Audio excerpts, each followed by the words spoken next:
I've been wanting to do this video for a while just because I really like talking about myself. Like, I'm going to be so real, I just want to talk about myself. And I feel like I've reached the status now where I get quite a few questions and people actually want to like know stuff about me. So I put a story on my Instagram the other day, which you should go follow by the way, of any, you know, questions or anything that you wanted me to answer. So I have them all on my laptop right now and I'm going to do my makeup while I answer some questions. Full transparency, I have actually filmed this video already. I filmed it once on my camera and then my camera decided to not upload the footage. First we have, what is your favourite book? I love this question and I get asked this question quite a lot actually. I don't know, I couldn't give you a like straight answer, but the best answer I can give is Goodnight Mr. Tom, and I don't know why. I genuinely couldn't give you a reason why. There was just something in like 8-year-old me that was like, this is going to be my favourite book forever. I love this book. I watched the film I think twice, I read the book twice. Like, I was obsessed with Goodnight Mr. Tom and I genuinely don't know why. I don't know what it was about that book that was so significant to me as a child, but I don't know, it remains my favourite book just because I have it in my head that that's my favourite book. And like I said, there wasn't anything specifically amazing about it. It wasn't an earth-shattering book, but I don't know, it was a really good book to me at the time. So I don't know, I would say Goodnight Mr. Tom. I think another book that I would very performatively say is my favourite is The Picture of Dorian Gray, just because it's such a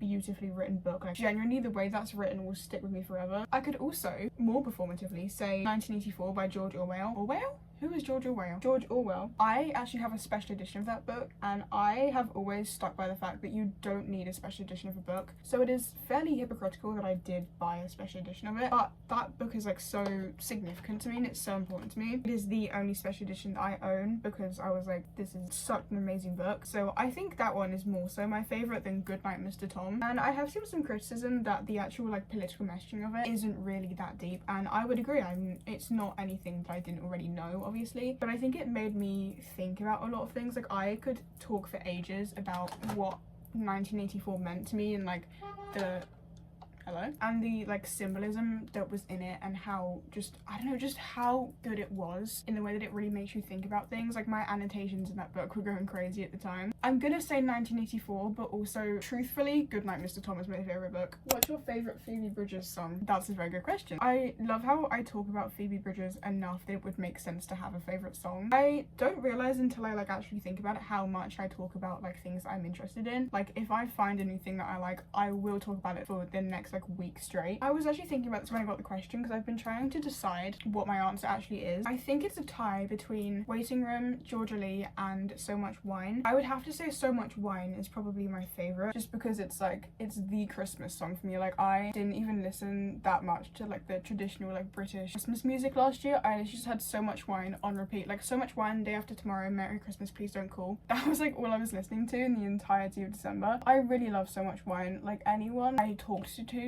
in December last year could tell you how much I was like obsessed with So Much Wine. However, like I said, Georgia Lee, amazing song. It's a very underrated song in my opinion. I think a lot of people know just because it was like a single. I don't think it was on an album. It's a very significant song to me. I love the messaging of it. I guess it would be quite a controversial song if more people knew about it, but no one knows about it, so not controversial yet, I don't think. But it is like a song that really resonates with me. It's a song that I think about a lot, and I think about the like actual concept of the song quite a lot. So hearing that for the first time, I was like, Phoebe Bridgers, I love you so much. And then also, like I said, Waiting Room, I feel like that's one of her most popular ones anyway. But I think the idea of like changing yourself to fit someone else's needs and desires to, I don't know, make them love you more, I guess, I think is something that really resonates with me in a lot of different ways. And I think it resonates with a lot of people. I think that's why it's popular, really. Yeah, I think it's a very good song. However, I know that she took it off Spotify like 3-4 times, so I think that is maybe the one song that I won't hear at her concert in December, which I guess I'll have to come to terms with because that's an amazing song. Also, it's like 6 minutes long, which I feel like songs never are anymore. I think the main thing I like about Phoebe Bridgers, like the reason that I listen to her music so much is because it doesn't feel like it's rushed and meant to be produced really quickly. I feel like a lot of music now is meant to be like, just have snippets for TikTok and that's it. Like, it's not meant to be good music. The artists that I am like genuinely always listening to, I think the reason that I do enjoy them and I do listen to them is because I feel like their songs aren't made for TikTok, you know? Because I feel like you can kind of tell when something's just made for the sake of making music. Like, they're not genuinely passionate about it. They don't put thought and effort and meaning into their lyrics. And controversially, I think, excluding her latest album because that was very, very questionable, I think Taylor Swift's lyrics are very meaningful and very well thought out. I don't even know if she writes her own songs, but I don't think a lot of people do. I don't think Phoebe Bridgers writes a lot of her songs now. I'm sure I heard that Alex G wrote her most recent song, Lost Boys, but yeah, I don't think a lot of artists do write their own songs, obviously, but I think that Taylor Swift songs have a lot of meaning, especially Culture Post Department. I think the lyrics to that were amazing, and Folklore as well. I love Folklore. But yeah, controversial because everyone hates Taylor Swift now. Although I stand by the fact, if she announced another tour right now, everyone would love her. I'm sorry. And don't get me wrong, I am not a Taylor Swift defender. I'm not going to defend her actions. Well, I don't think she's done anything like particularly evil apart from like be a little too obsessed with a private jet. I would always stand behind the fact that no one with that amount of money is a truly ethical person, but I think she is significantly better than the majority of popular artists. I don't know, I've gone completely off track there. But yeah, favourite Phoebe Bridgers song, I'm gonna have to say So Much Wine, just because it's just such a good song in like every way. I love it. And also I feel like it's one of those songs that like, if you know it, you know it. Like it isn't just a song that you casually listen to, like you properly know the song, you know? What do you think you want to do after A-levels? What career are you planning on doing in the future? Where do you see yourself in the future? What are you taking A-levels and what's your plan after? I actually do get this question quite a lot, like what are you taking for A-levels, like what are you going to do after? This is a very sensitive topic for me. Okay, I'm going to give you the straight answer and then I'll explain some of the lore behind this decision. So my actual A-levels that I'm taking are chemistry, biology and Spanish, which is a little bit of a strange combination, I'm aware. I've met one other person that's doing this combo because I feel like most people, when I did my like sixth form open day, they do biochem maths or they do biochem psychology. That's it. Like that's the only combo. That's like no one else takes anything else. So they're my options. Biology because I love biology. Anyone who knows me can tell you I love biology so much. Chemistry because it goes with biology and I don't mind it. There was a point in time where I absolutely hated chemistry with my entire being, like every fibre of my soul. Honestly, there are like still times where I think that I'm like, oh my gosh, I hate this subject. Genuinely, why am I doing this? But it's not that bad. I'm just like overreacting sometimes. I do like mostly enjoy it. I enjoy most of it. So I was like, yeah, I'll take chemistry. Spanish, I don't know, it's just fun. I like Spanish. I like being able to speak another language and know what things mean in another language just because it makes me feel like I'm really cool. I also think that like the Spanish culture is very different to our culture and I think there's a lot more like community there, if that makes sense. Like all the festivals and just how they are with each other I think is really wholesome and really nice, especially compared to like how we are here. The UK, especially at the moment, is so divided and I think it's nice to know that somewhere isn't exactly like that. It's like somewhere they have some kind of community. Obviously that's like glazing over a lot of the issues that are just everywhere in general. Obviously it's not all like that, I'm not saying that, but I think in general they're a lot more connected and a lot more of a community than we are here. And also I feel like it's never going to be a bad thing to take a language, like in terms of like jobs and things and university. I feel like it's always going to be a benefit to know another language. Like it's not going to be something that looks bad, you know? And I was pretty good in GCSE at Spanish, so I was like,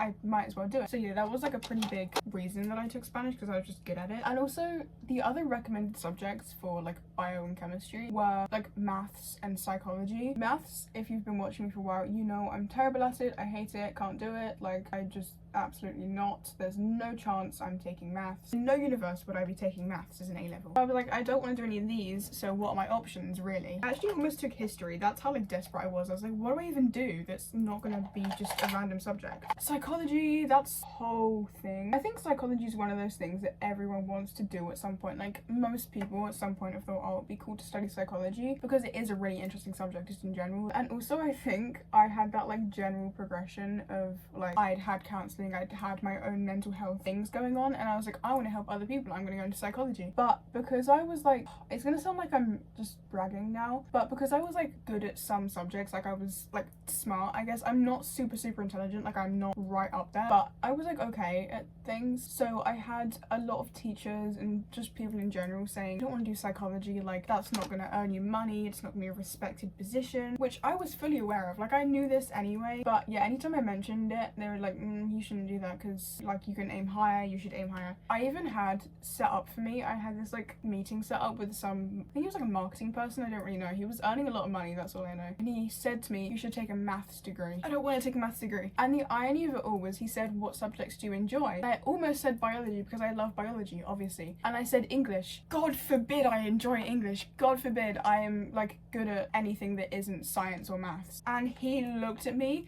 like I'd just sworn at him. Like, I just said my favourite subject is English. That's not an objectively bad thing, because I have always been good at English. I acknowledge that I am good at English just because, I don't know, I think that's how my brain works. And I read an insane amount as a child, so I think I've just grown up with that in my brain. I'm gonna admit that. I'm not gonna say I'm bad at English. But I was like, my favourite subject's English. I could have said biology, but I didn't, which I apparently should have. He said, okay, well that's not gonna get you anywhere. You should take a maths degree. What about me saying I enjoy English has the connotations of me wanting to do a maths degree? Why? No. I can't even do maths. I can't do maths. I'm like, ugh. And it really annoyed me. That annoyed me so much, and it still annoys me, because he was just like blatantly, he was like, oh, what do you want to do? And I told him psychology, I think. And he was like, no, don't do that. Oh my god! So yeah, there was a whole thing with that. I'm not doing psychology anymore. I think a big part of that was because I felt like I didn't have the like support of everyone to do psychology, which made sense. Like, I know it was in my best interest. I'd tell someone anything I enjoyed or anything I wanted to do, and they'd be like, no, you can't do that. I think I would have eventually not done psychology anyway, just because like when you do actually look into it, it is a very hard career to like succeed in, especially as a woman. And there was also a lot of like, you have to go into a lot of debt for like studies and getting qualifications, and it takes like, I think it's like 10 years-ish to get like everything you need to be a certified psychologist, and then still the pay is like way underneath what it should be. And again, gender pay gap, I would have been doing exceptionally badly. And obviously my career isn't based around how much money I want to make. I want to enjoy what I'm doing. I don't want to be stuck in some like career field that I absolutely despise. So I did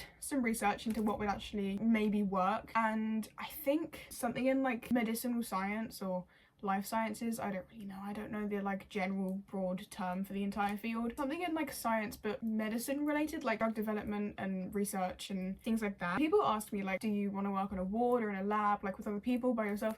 I genuinely don't care. Stick me in a science lab, stick me in a hospital ward, I don't care. Put me anywhere, let me do biology, I'm good. However, I seem to have accumulated all the experience I can get in working with children. Like, I volunteered at a girl guiding place. For my year 10 work experience, I worked in a primary school. My summer job is also working with children. So now I have a level 2 child safeguarding certificate. So I have all the qualifications for like childcare. For some reason, that's just like how it's all played out. So if I want to go into childcare, I'm like basically already qualified apparently. And there was like a period of time where I did want to go into childcare actually. And I genuinely do think if teachers were treated like 100 times better, if there was like genuine equality and like good standards of work for teachers, I'd absolutely do that. So that sounds amazing. Like, there is no way in the like current state of the education system that I would go into teaching. Weirdly, I'd like to go into drug development. I couldn't tell you why. I think the thing is, like, I can't pinpoint my exact job title. Like, there isn't ever going to be one direct straight path. But yeah, eventually working anywhere really. I don't care. Just stick me somewhere I can do science and I'm good. My one criteria really for like any of my jobs has always been, I want to do something that I know is actually like benefiting someone. I want to do something that I can physically see that it's helping someone, because otherwise I feel like I'm not in the right job. I don't know why that was. I think I just decided on it when I was really young and now it's in my head. I think the only thing that I've ever wanted to do that wasn't directly like helping someone was being an author, and still I would fully do that. I'd do that immediately. Or a journalist, author, journalist, anything in like writing. I've always loved writing, I genuinely have, but it's not a viable career. Again, as a woman, there's no way I'm making it in that kind of industry. I also had so many people telling me when I was growing up, you can't do anything in writing in English because it's not going to work, you're not going to make it, you're not going to earn money, like you're not going to end up in a good job. And I was like, okay then. This is a very downbeat like perspective on it all. I'm just like honestly telling the truth, like this is the reality of it. I would have gone into writing and then I would have gone into psychology, and I would have enjoyed both of those, but I was continually told you can't do that, so I'm going into science. And that isn't like it's a last option or anything, or like I don't want to do it. I absolutely do want to do it. I'm so excited to like do all my science, like A-levels and degrees and things. It's just like that isn't what I would have said like a few years ago, because I would have said, oh, I want to do something in writing, I want to be a journalist, I want to be an author. I've literally only answered like 2 different questions. Where do you get your clothes from? Vinted. Like, all of my clothes are from Vinted. Actually, this is from a charity shop. I have a very limited like range of places that I buy clothes from. Most of the clothes that I do actually wear are from Vinted. I have like 2 things from H&M, I think, just because it's cheapest when I need like basic stuff. I have a few things from Primark, again, because it's cheap, and if there's like something specific that I need, I'll buy it from Primark usually, because I don't have a lot of money. And still, a lot of my clothes are from Shein, because everything I thrift is from Shein, because they've just like completely taken over the entire clothing industry. Like, every piece of clothing is Shein now. So I do have a few Shein clothes, but they're not directly purchased from Shein, if that makes sense. Your opinion on the GCSE process and tips for year 11. I'm gonna make a full video on like year 11 tips, because I've had a few people ask me, and I also made a video last year of year 10 advice, and I've had a few people like recently going to that video and saying like, oh, this is really helpful. I think it would be too long if I just like said it all in this video, so I will make a whole video. I think I'm gonna make all my back to school videos in like a month or so, closer to September, just because I don't think anyone's interested in them right now. Like, I know most people in the UK haven't even finished school yet as I'm filming this. Opinion on the GCSE process. I think it sucks. Not that it was a really bad experience, but I think the whole like system of it is just terrible and not thought through, and I think it was made by people who don't have to experience it. I think it's very easy to say, right, let's put kids in exam hall for 4 hours a day, but I think that it was made by people who have the luxury of not having to do it, if that makes sense. You can say all this stuff, it's very easy to say all this stuff, but you don't actually know what it's gonna be like. I think it's definitely a very mentally like exhausting thing. I think I'm still like recovering from having to like wake up, revise, exam, come home, and that was like my entire schedule for like a month and a half. I'm not gonna sit here and say that it was the worst experience of my life, and I also think that I had it a lot easier and a lot better than a lot of people probably did, just because I don't mind studying and I don't mind school. Like, I don't love it obviously, but it doesn't particularly bother me. Like, I'll sit there and study and it's fine, but I know for a lot of people it isn't like that. So I think I probably had a better experience than a lot of people, but I'm not gonna say that for everyone, because I know everyone's experience was very different. I don't really know. Like I said, it wasn't terrible. Like, obviously it wasn't great. I think it was just like really tiring. I think near the end of it I didn't even feel human anymore. I just felt like I was in this like unconscious routine. What made you start posting study content, vlogs, etc.? There's actually quite a bit of history behind this. There's endless lore behind this I'm not gonna go into yet because it's a little bit embarrassing. I will say I have been through very different content types. I've made very different videos since I was like 9 or 10. I used to have one of those preppy accounts. It was not great. The most embarrassing thing is I think I like retained a few like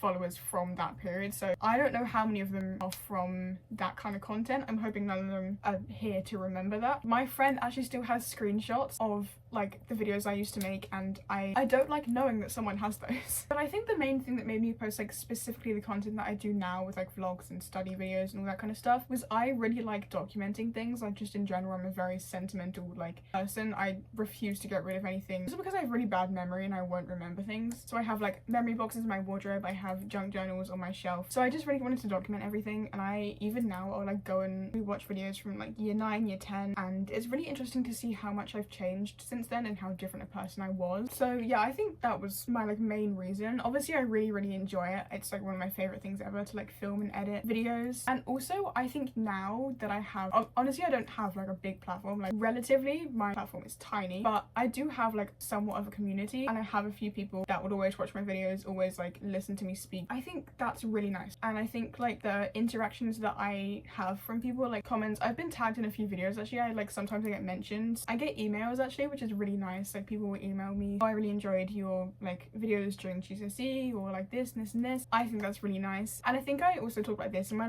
last video, but I do get a lot of weird comments from weird men. There was a period of time where I like fully considered not continuing with YouTube anymore because I was like, these men are really weird and I'm not ready to be viewed like that. But I think the thing that like prevented me doing that was because I have so many nice people just on my channel, and I think I've managed to hit like exactly the right audience that I really just enjoy making videos for these kinds of people, because I know the kinds of people that watch them. I don't know how much sense that makes, but I just really like having that community there. It's very nice. Favorite book and author. Favorite book, like I said, it's a mixture between 1984 and Goodnight Mr. Tom. Like, I couldn't tell you. My favorite author I think has to be Holly Jackson. I love all her books. I just finished Not Quite Dead Yet, which I think is her most recent one, was such an amazing book, genuinely an insane book, and all of her endings, all of her plot twists, all of her characters are just amazing. Like, I genuinely cannot physically explain how good they are. So definitely my favorite author. I also really like John Green. I really like his books. Kathleen Glasgow, I love Kathleen Glasgow books. I cannot recommend them enough. The only one that I'm not too keen on is Girl in Pieces, and I think I have some personal bias there, but I think it's way too graphic of a book. I think there's way too much description in it. Watch Your Roman Empire. Okay, this is gonna sound really weird. Genuinely MrBeast. There are so many controversies around him and so many like moral dilemmas that I have about him. The thing that I never see anyone mention is the fact that he recreated Squid Games. I find that such a crazy concept because the whole basis of Squid Games is rich people using poor people as entertainment. MrBeast is objectively a very, very wealthy man. As much as he has said like in interviews, oh, I want to die with nothing in my bank account, he has so much money at his disposal. So he is a wealthy man, just objectively he is. And these people that are going onto his game show are fighting for money. The whole point of Squid Games is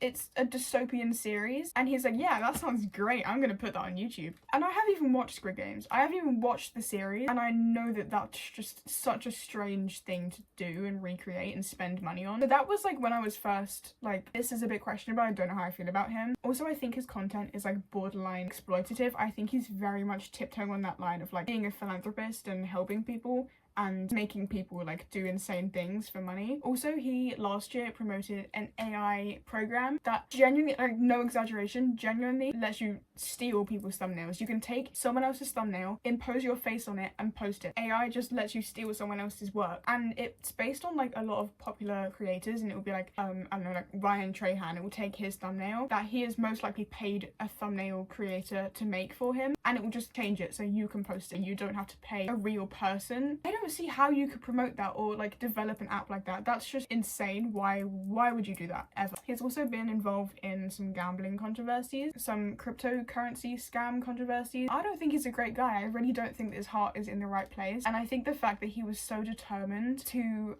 make it really big on YouTube from the beginning, I don't think that his main motive was I want to help people, I want to be a philanthropist, I want to do all this amazing stuff. I think his main goal was I want to be an entrepreneur, I want to make money, I want to be really popular and famous. He's made toys, he's made Feastables, he's made those like lunchly things that were going moldy. He's just, I don't think he's a great guy, and I think if you told any teenage boy that, they'd start throwing hands. But genuinely, when you put all the information together, I don't think he's a good guy. I don't think I can physically defend him. So yeah, that's my Roman Empire. Very weirdly, like, yeah, my Roman Empire is just MrBeast. What's your signature scent? I have it right here actually because I'm filming at my vanity. This specifically, this Mod Vanilla perfume by Ariana Grande. This is so good. This is the first perfume I've ever had compliments on, and my biggest flex is that I was in a PE class sweating so much, and a girl told me that I smelled really nice because I was wearing this, and this was period 5. This was the end of the day. I will be repurchasing when this is done because I think it's quite low actually. Any of the Ariana Grande perfumes are so good, genuinely. Okay, I have 2 kind of interlinked questions, I guess. Actually, I know who this is. Like,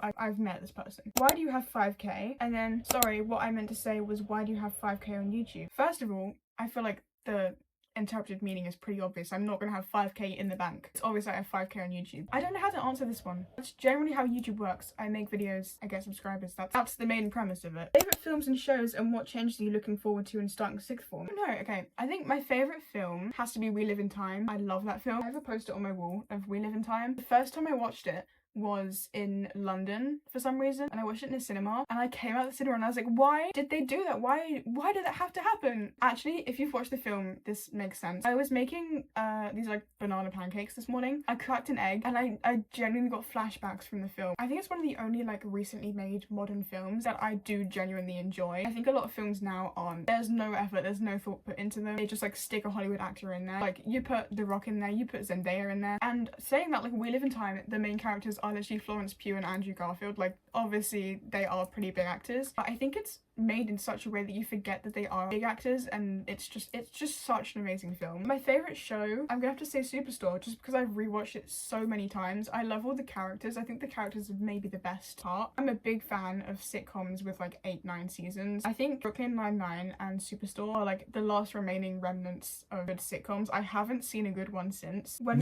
will you wear wigs? Actually, my biggest betrayal was finding out the guy in that video actually does wear wigs for his like roles in films. Oh, I forgot to answer, what changes are you looking forward to in starting sixth form? I'm gonna be so real, the like no uniform. Generally, my school uniform was the bane of my existence. It makes me look 100 times worse. Also, just like different people and having a like a bigger environment, I guess. Because my secondary school wasn't even like that small really in the like grand scheme of things. But I feel like I was there 5 years, like I know everyone there. There's no one else to meet. And I think sixth form is like, it's new people, obviously. There's new like friend groups and people and subjects and things like that. Also being able to study subjects that I actually want to do and not have to spend time on things like geography and history that I'm not actually that interested in. Because literally I'd have to spend hours on like RE or physics, and I'm like, I don't want to do this. There's nothing in me that wants to do this. I have to, because I had to take like 10 different subjects. So I think just getting to do the ones that I actually genuinely want to do and I actually picked to do, I'm really looking forward to that. If I did accidentally miss out a question, I'm very sorry. I do apologize. And if you want already, go follow my Instagram and also my TikTok, because it's very embarrassing posting on there. So that is my Q&A. If you guys have any other questions, let me know and maybe I can do another one. Yeah, thanks for listening to me talk about myself for what, like 20 minutes.